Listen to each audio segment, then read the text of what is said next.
ഷാജി ഒരു തെരഞ്ഞെടുപ്പിന് മുമ്പ് പറയുകയാണെങ്കിൽ ഷാജി വികസനത്തിനെ പറ്റി പറയുമോ, മതത്തിനെ പറ്റി പറയുമോ, അതോ അടുത്ത അധികാരം കിട്ടുന്നതിനെ പറ്റിയിട്ടുള്ള സാഹചര്യങ്ങളെ പറ്റി പറയുമോ?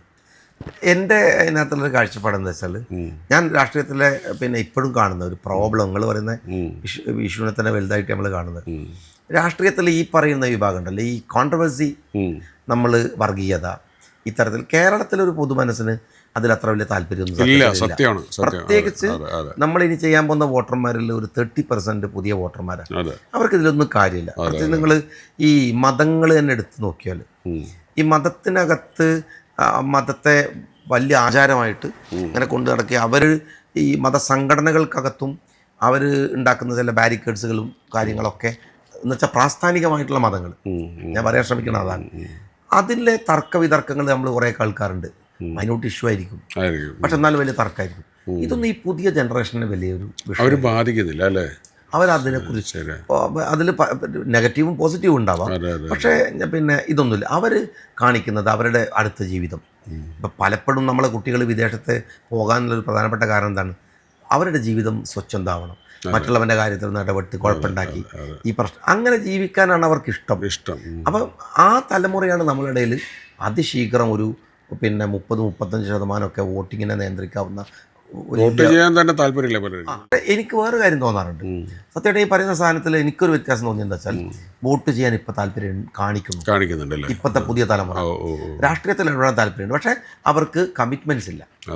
അങ്ങനെ അത് ഇന്ന് നിങ്ങളും ഞാനോ അല്ലെങ്കിൽ ഏതെങ്കിലും നേതാവ് പറയുന്ന സാധനത്തിനെ അനുസരിച്ചൊന്നല്ല, അവർക്കൊരു ഒബ്സർവേഷൻ ഉണ്ട്.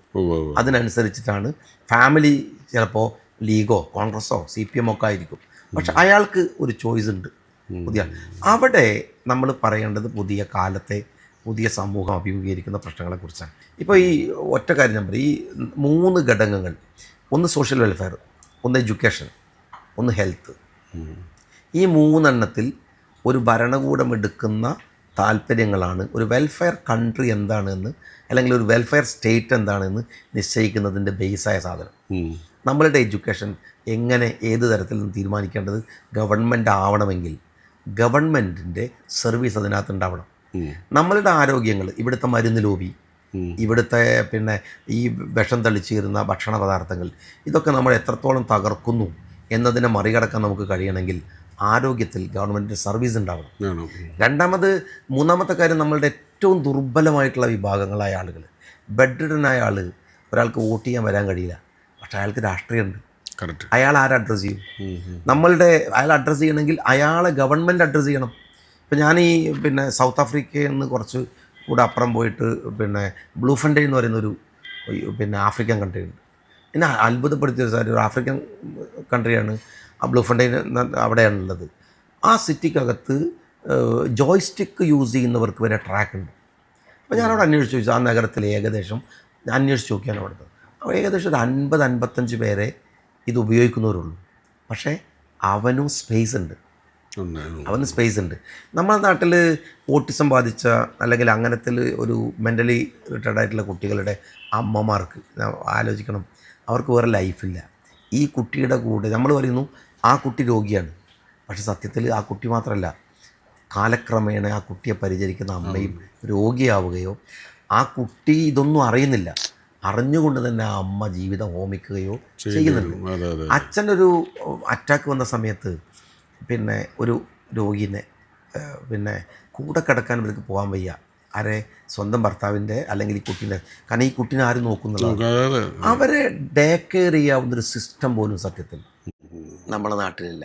ഇപ്പം ഞാൻ പറയണത് എന്താ വെച്ചാൽ, എഡ്യൂക്കേഷനിലെ സർവീസിനെ തിരിച്ചു കൊണ്ടുവരണം കേരളം, ഹെൽത്തിലെ സർവീസിനെ തിരിച്ചു കൊണ്ടുവരണം, സോഷ്യൽ വെൽഫെയറിലെ സിസ്റ്റം തിരിച്ചു കൊണ്ടുവരണം.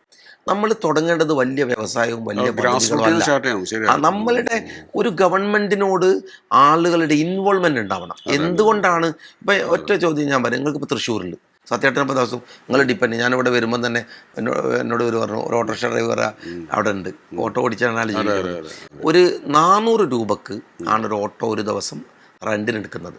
കോഴിക്കോട് എനിക്കറിയാം. 400 രൂപ അവന് കിട്ടിയതിന് ശേഷമാണ് അവൻ്റെ ജീവിതത്തിലേക്ക് 430 പൈസയോ 50 രൂപയോ അവന് സമ്പാദിക്കുന്നത്. ഈ ഓട്ടോറിക്ഷക്കാരൻ വാങ്ങുന്ന അരിക്ക് വില വീട്ടിലെ പൂജാ സാധനങ്ങൾക്ക് അതെ ഇതിനൊക്കെ ഇവന് ടാക്സ് കൊടുക്കുന്നുണ്ട്. അതെ അതെ ഈ ടാക്സ് ഈ ഓട്ടോക്കാരൻ എപ്പോഴാണ് തിരിച്ചു കൊടുക്കുന്നത്? അത് സത്യമാണ്, വളരെ സത്യം. അപ്പോൾ നമ്മുടെ നാട്ടിലെ ഏറ്റവും ദുർബലനായ ഒരു മനുഷ്യൻ കൊടുക്കുന്ന ടാക്സ് നമ്മൾ അവർക്ക് എപ്പോഴാണ് തിരിച്ചു കൊടുക്കുന്നത്? പിന്നെ എങ്ങനെയാണ് നമ്മൾ റെസ്പോൺസിബിൾ ഗവൺമെന്റ് എന്ന് പറയാം? മാത്രമല്ല ഈ ടാക്സ് നമ്മൾ അറിയാതെ കൂടിക്കൊണ്ടിരിക്കുന്നു, കൂടിക്കൊണ്ടേയിരിക്കാൻ അതിനിങ്ങനെ നമ്മളെ വിട്ടു പോയിക്കൊണ്ട്. പക്ഷേ ഞാൻ പറയുന്നത് സത്യേട്ടനോ എന്നെയോ ഒക്കെ നമ്മൾ ഒരു മിഡിൽ ക്ലാസ് കമ്മ്യൂണിറ്റി ദുർബലർക്ക് എപ്പോഴാണ് അവൻ്റെ വിഷയത്തിൽ ഗവൺമെൻറ് ഇൻവോൾവ് ചെയ്യുന്നത്? അപ്പം എൻ്റെ ഒരു കൺസെപ്റ്റ് എന്താണെന്ന് വെച്ചാൽ, ഞാൻ പറയണത് എൻ്റെ ഒരു കാഴ്ചപ്പാട് എന്ന് വെച്ചാൽ, നമുക്ക് പണം ഉണ്ടാക്കാം, ഗവൺമെൻറ്റിന് പിന്നെ കടമാണെന്നൊക്കെ പറയുമ്പോഴും പണം ഉണ്ടാക്കാം. പക്ഷേ ഏറ്റവും അവസാനത്തെ, അതല്ലേ ഗാന്ധിജിയുടെ ഗ്രാമസ്വരാജ് പറയുന്നത്, ഏറ്റവും താഴെയുള്ളവരും അവൻ്റെ കൈകളിലും നമ്മൾ പണം എത്തിക്കാനോ അല്ലെങ്കിൽ നമ്മളുടെ വിഹിതം അവൻ്റെ റൈറ്റ്സ് എത്തിച്ചു കൊടുക്കാനോ കഴിയുന്ന തരത്തിൽ ആവുമ്പോൾ മാത്രമേ നമ്മളൊരു രാഷ്ട്രീയത്തിൽ സംസാരിക്കാനും നമുക്ക് അല്ലെങ്കിൽ ഒരു ഭരണകൂടത്തിന് അതിനുള്ള യോഗ്യത ഉണ്ടാവുന്ന എൻ്റെ കൺസെപ്റ്റ്. ഞാനിപ്പോഴും സത്യേട്ടൻ പറഞ്ഞതിന് പിന്നെ എൻ്റെ മറുപടി ഇതാണ്. രാഷ്ട്രീയം പറയുമ്പോൾ നാട് വികസനം ജനാധിപത്യം എന്നുള്ള നിലയ്ക്ക് ജനസംഖ്യാനുപാതിക പ്രാതിനിധ്യം പറയാം, അതങ്ങനെ സംഭവിക്കും, പറയണം, അതൊക്കെ ഉണ്ട്. പക്ഷേ ബേസിക്കായിട്ടൊരു പൊതുവിഷയം എന്നുള്ള നിലയ്ക്ക് വികസനം, നാട്ടിലെ ജനങ്ങളുടെ ഫ്യൂച്ചർ, ഇപ്പോൾ എഡ്യൂക്കേഷൻ്റെ തന്നെ നിങ്ങൾ ആലോചിച്ച് നോക്കൂ. എൻ്റെ മക്കൾ പുറത്ത് പഠിച്ചിട്ടുണ്ട്. എനിക്കതിനകത്തൊരു ലജ്ജയും തോന്നാത്ത എന്താണെന്ന് വെച്ചാൽ പറയാൻ സത്യത്തിൽ ലജ്ജിക്കേണ്ടതാണ്. ഞാനിവിടുത്തെ ലെജിസ്ലേഷൻ മെമ്പറായിരുന്ന ആളാണ്. പക്ഷേ എന്താ പറയാൻ മടിയില്ലാത്തതെന്ന് വെച്ചാൽ അവൻ്റെ ഭാവി നശിപ്പിക്കാൻ പറ്റില്ല എന്ന് എനിക്ക് തോന്നാൻ മാത്രം നമ്മളിവിടെ സാറ്റിസ്ഫൈഡ് അല്ല. നമുക്ക് പോലും സാറ്റിസ്ഫൈഡ് അല്ലാത്ത ഒരു സിസ്റ്റത്തിൽ നിന്നിട്ട് നമ്മൾ ഈ ക്ലീഷയിൽ തുടരല്ല വേണ്ടത്, അതിനെത്ര സമരം ചെയ്യാണ് വേണ്ടത്.